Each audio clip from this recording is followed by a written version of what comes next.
the Masai Mara. Arguably the most famous safari destination in the world, renowned for its high density of big cats. The Mara features in countless wildlife documentaries and is particularly famous for housing the Mara River crossing, part of the Great Wildebeest Migration, where millions of wildebeest risk their lives crossing the crocodile-infested Mara River.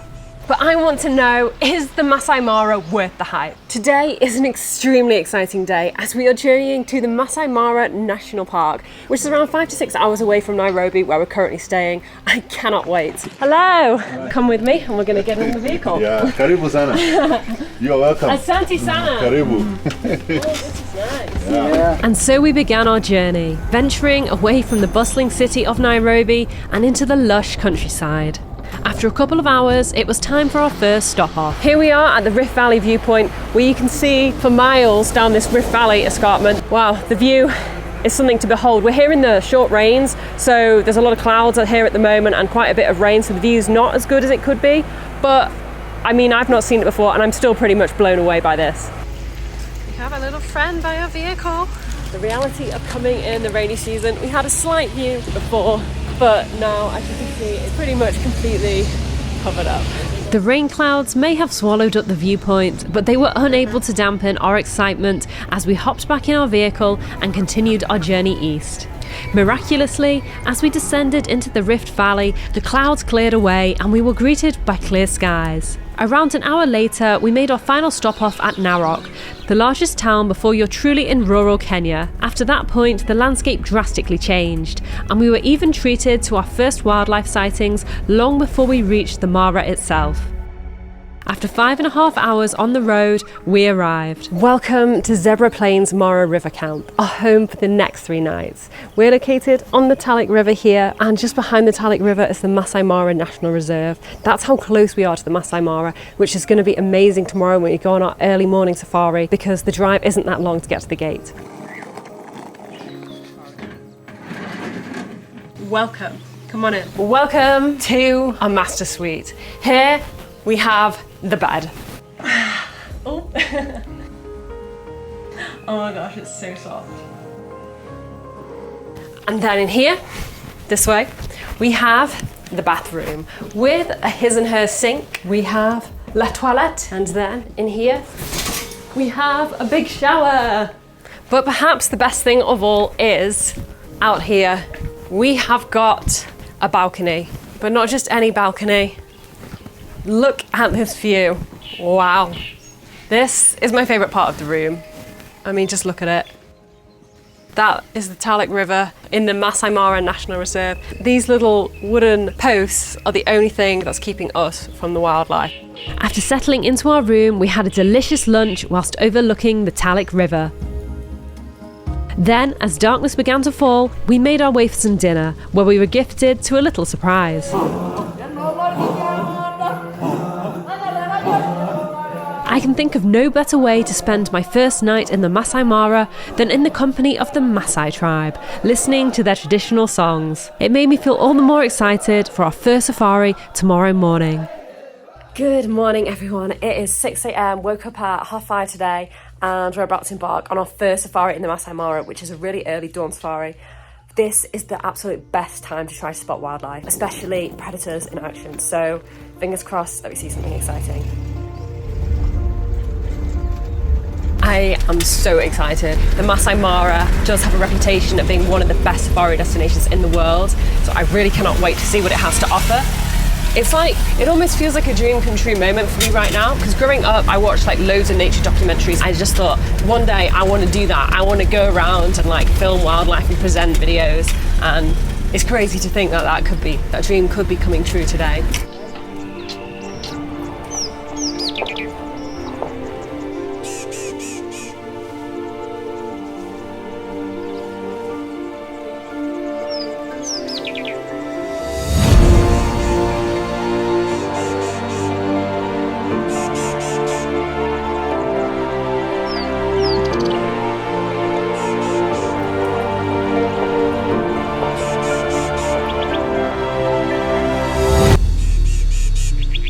had a really incredible sighting. We've just found a mother cheetah and her cubs, and she's just left her 4 cubs to go hunting. So she's just sitting in the grass at the moment, and we're all just here waiting to see what she's going to do next.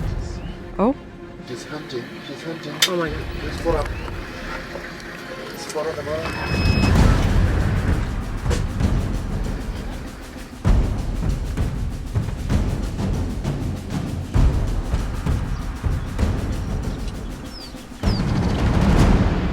The hunt was unsuccessful. The gazelles that she had been interested in saw her long before she was able to sneak up on them. She starts to wander back to her cubs. This cute chirping sound is how she communicates with her cubs, letting them know she's on her way home. This beautiful female cheetah is known as Nashipai, which means happiness in the Masai language. We make our way over to where her 4 cubs are resting and are delighted to spot them, eagerly anticipating their mother's arrival. Oh, there they are, all 4 of them. Yes, all of them now are there. Oh my gosh, that is so lovely. That guy just yawned. Oh my God.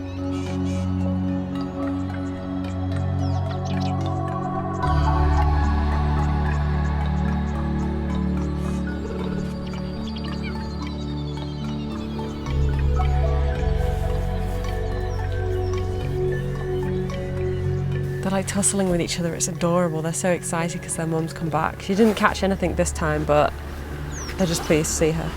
Nashipai is 8 years old, and over her lifetime she has had several litters. Despite this, these adorable fluff balls are only her 2nd litter to have survived long enough to have made it out of the den.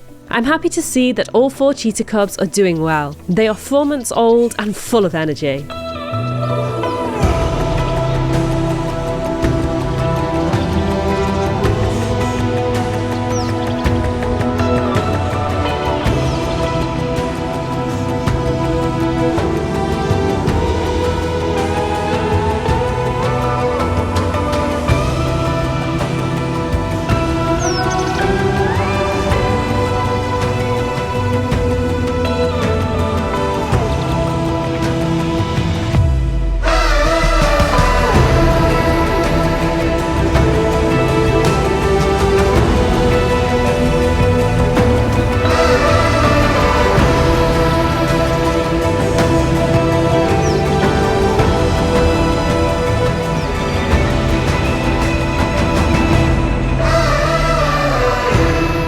Incredible. They're just frolicking about in these bushes, chasing each other. It's so adorable. It's just the sweetest thing. This is like so wholesome. My heart is so happy.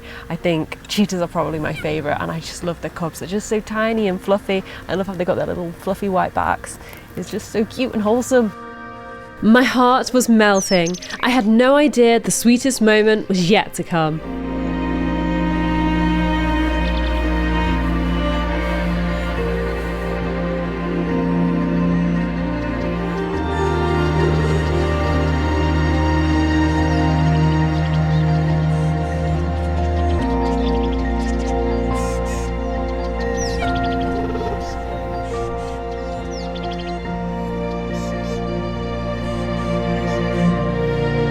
By coming in the rainy season, I had secretly hoped to come across a cheetah family with young cubs, but I never would have dreamed of seeing interactions as beautiful as this. I honestly felt like pinching myself. As Nashipai set off, her cubs not far behind, I wasn't ready to leave the family just yet.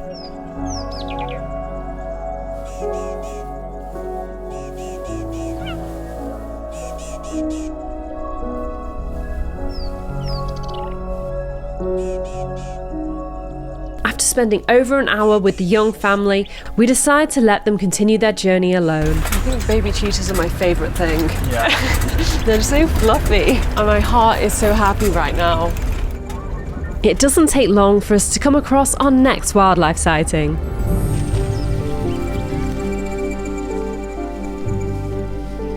Here we are with the elephants. There's so many of them. It's so nice just to watch them grazing here, ripping all the grass out and eating them. Look at this little one here, this little baby one. It's so cute just watching it.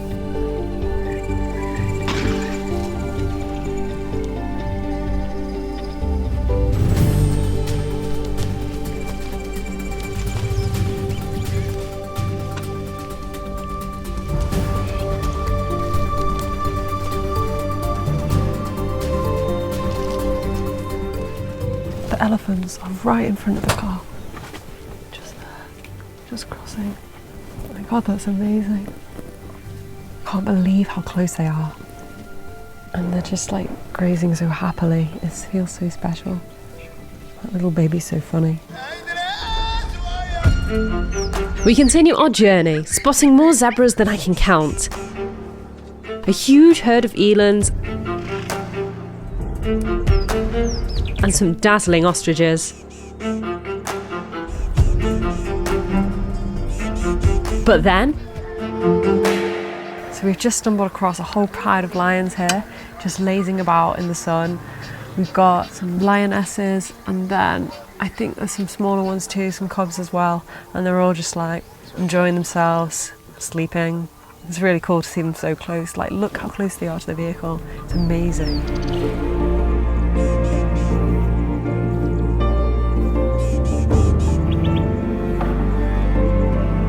One of the reasons that the Masai Mara is so famous is as a result of its high density of lions. The lions in this reserve are well documented and researched. The guides therefore know each of the prides by name. Gideon tells me that this family group is known as Notch family, named after their father Notch, who was one of the most famous lions to have ever lived in the Masai Mara. This is how lions spend up to 20 hours of their day. Sleeping. As someone who loves to sleep myself, I feel like I found my spirit animal. There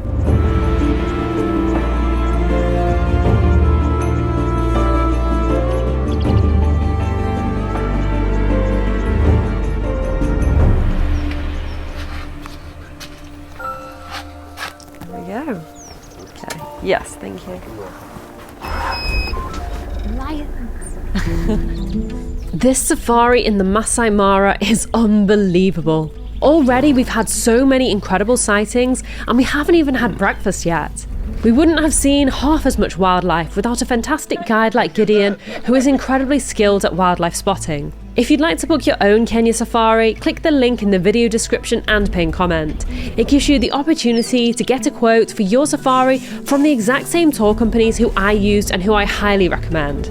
We still had one more surprise in store before breakfast. You can see here there's a big giraffe, a mother giraffe, which is really nice to see, but to make things even better, there's a baby over here just following. I have never seen a baby giraffe before. It is so cute. Look at him. Oh my goodness.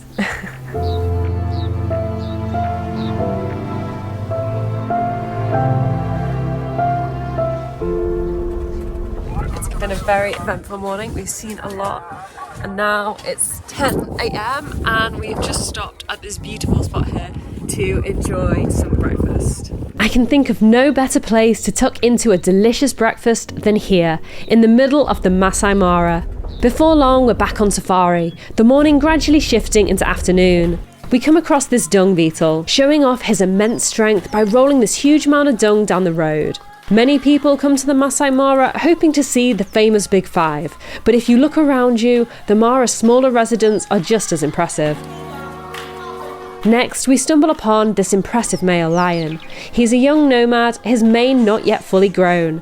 He has strong ambitions to one day have his own territory and pride, but he has some growing to do before he's able to take on the resident males.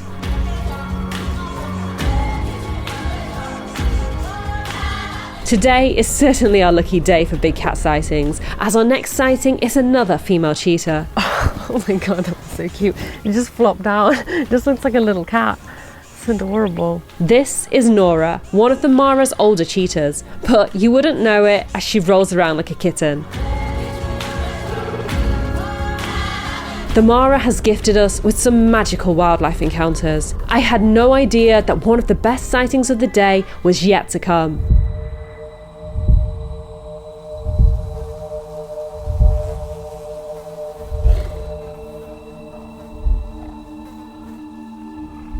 Okay, so here we are, we've stumbled across this amazing sighting. There's oh, he's sneezing.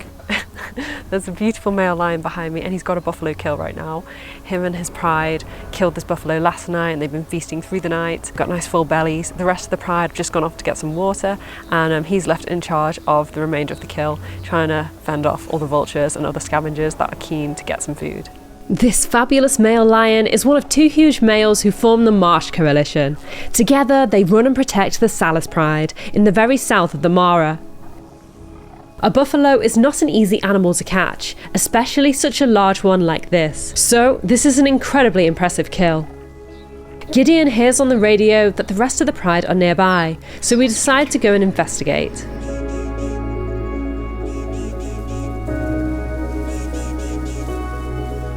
After such a huge meal, there isn't much action going on here, and so we decide to leave the pride to rest. I've been blown away by the sheer quantity of animals residing in the Masai Mara, but numbers like this would never have been possible without the extraordinary conservation efforts going on behind the scenes in order to preserve this pocket of wilderness. I'm keen to find out more. This is the Masai tribe. They are pastoralists, their livelihoods revolving around their cattle. They have called the Masai Mara home for centuries, and today play a crucial part in the conservation of the Mara. But living alongside lions and elephants hasn't been easy. Today I'm meeting with Eric to find out more about what it's like living with lions on your doorstep. You live so close to the wild animals. Yeah. Do you ever have any issues with that wild animals? When the lions attack our cows, They attack your they cows? are almost coming. They are trying to attack, but very easy to secure them. You don't kill the We lions? don't kill them No. because the animal, we depend about them. We're getting many things through animals. You depend on the lions. Is that through tourism or? The tourism, that the time of the tourism coming, because Yeah. when we try to kill them, It no suits you. tourists No come to tourists. the Masai village, because we try to kill, but we finish them. We realize that importance of animals. Now, Yeah. nowadays there are very many in Yeah. the park, because we realize they are very important. They are very important, so Yeah, you're they're very working to important. protect them. Yes, even more animals, more tourists coming. Human-wildlife conflict is a huge problem all over Africa. It's one of the biggest threats to wildlife. It can be so difficult for communities to make a living when lions take their cows and elephants trample their crops. You can easily see how for communities, killing animals may feel like the only option. But through education and communities directly benefiting from tourism, local communities are starting to see the value in preserving wildlife. The Masai are one of the biggest success stories when it comes to getting local communities involved in conservation. As a result of the Masai's involvement in preserving the Mara, the Masai Mara has actually grown in size. The Masai Mara is now made up of 12 individual conservancies which surround the main reserve. Masai landowners living within the conservancies lease their land to safari operators who practice sustainable tourism. The safari operators pay the Masai to use their land, creating a crucial revenue source for the Masai, whilst also encouraging them to preserve both the land and its wildlife. Additionally, the tour operators and lodges within the Masai Mara provide jobs to members of the local Masai communities. For example, most staff members at our lodge are from this Masai village. Things are not perfect, and from time to time, human-wildlife conflict does still happen here. But as each new generation of Masai goes to school and learns about the benefits of wildlife, the future's looking bright. In my opinion, the Masai tribe and their centuries-old traditions are just as important to the Mara as the wildlife, and we have a duty to protect both of them. As evening starts to fall, it's time to say goodbye to the Masai and head back to our lodge, where we have a lovely, relaxing evening before another full day of safari. So it is 6:15 a.m. and we're setting out on our morning safari. Today we had breakfast at the lodge, but now we're keen to get out there early and see what we can spot. It's a beautiful day. I'm really relieved because yesterday was good, but the days before there was a lot of rain. So it's good to see the sun coming down. So let's see what animals we can find today. So we're at the gate now. We're at a different gate today. This is the Mapui gate. I'd seen so much yesterday that even if we saw nothing today, I wouldn't be disappointed. Still, it's good to be ambitious, and if I had to be honest, I was secretly hoping to see all of the big five in the Masai Mara. We'd seen 3 already: lions, elephants and buffaloes. Now I could only hope that we'd stumble across the most elusive of the Mara's residents, rhino and leopard. It isn't long before we come across our first sighting of the day.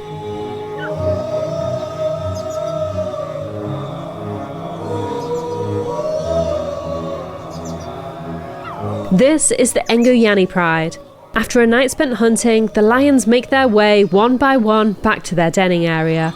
Their full bellies and bloodstains across their chests are signs of a successful hunt.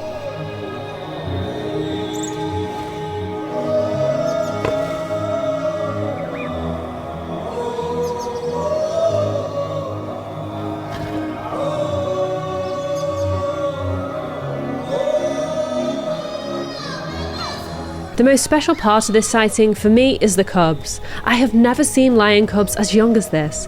They must be only around 4 or 5 months old and are still completely dependent on their mother.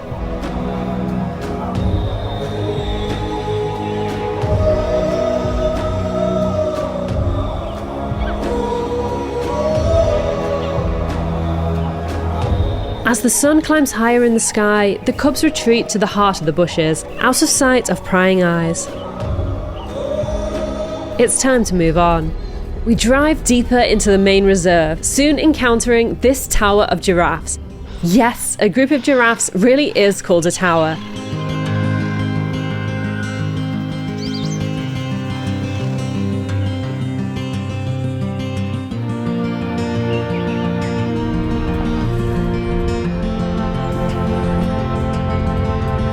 We pick up speed when Gideon gets a call on the radio. Something exciting must be going on. But when we get there, everything is quiet. These 2 male lions behind me, they've just made a kill. Just missed it. It's a buffalo. And they're just resting now because it took a lot of energy to kill the buffalo. They're just chilling here under this tree before they dig into their meat. It's a little frustrating that we missed a successful hunt by a few minutes, but that's just the nature of safaris. Nothing is ever guaranteed, and honestly, safaris wouldn't be half as exhilarating if it was. It's turning out to be a morning filled with lions, as no sooner had we left the 2 nomadic males, had we come across this pride doing what lions do best: relaxing. Okay, so we found a pride of lions, and this one just right there in the bush. Next to me. And then on the other side of the road we've got this male here. This is the Rongai Pride, led by a powerful coalition of 5 male lions known as the Black Rock Boys. They are one of the strongest coalitions within the Mara.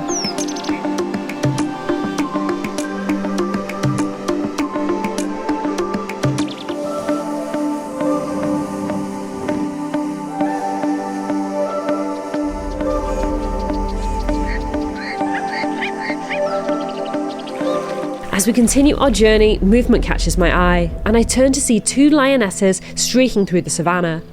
A warthog had grabbed their attention, but as they drew closer, the duo changed their mind about hunting and settled down in the grass to rest. Onwards we go to one of the most famous spots in the whole of the Masai Mara.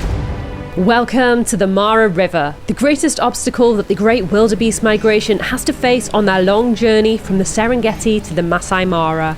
These murky waters are teeming with crocodiles and hippos. The best way to admire the river and its wildlife is actually on foot, via a walking safari. Okay, so we're going on a guided walk along the river where there's going to be some hippos and crocodiles. I'm with Bennett? Yes, who's the ranger here. Oh wow, the hippos are big. I probably did not wear the best footwear for this walk, but it's all part of the adventure. The first animal that we encounter is this mother crocodile. If you look closely, you can actually see dozens of little babies in the grass beside her. I never expected baby crocodiles to look so adorable. Have you ever had to use your gun? Yes, I found hippo outside the water or buffalo. As we wander alongside the Great River, we see plenty of hippos and crocodiles. But they aren't the only creatures that can be found here. We also come across rockagama lizards of all kinds of colours and a kingfisher.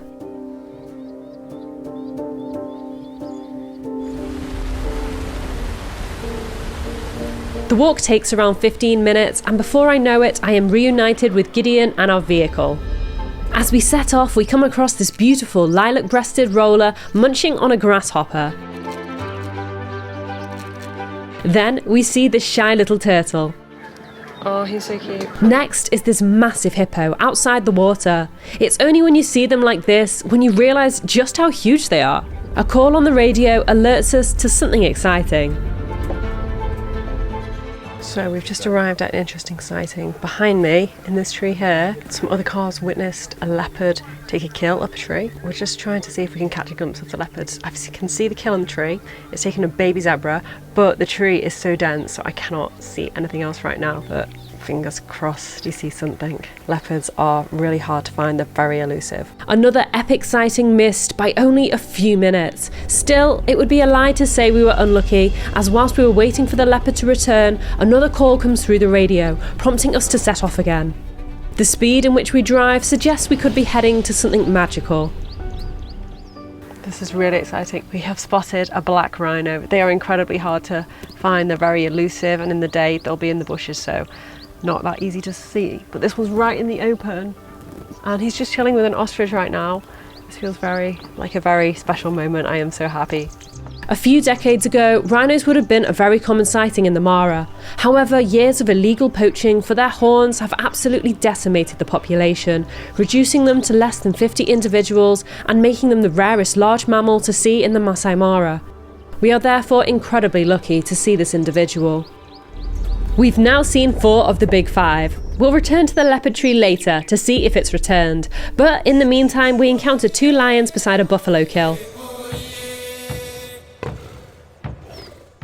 Alongside the rest of the pride, these lions took down this huge buffalo last night and have since been enjoying the spoils of their hard work. Patiently waiting nearby is a hungry hyena who seems too nervous to come any closer. Suddenly, he moves. At first, I think he's going to try his luck and attempt to get some food, but the presence of the lions is clearly making him uneasy, and so he moves further away.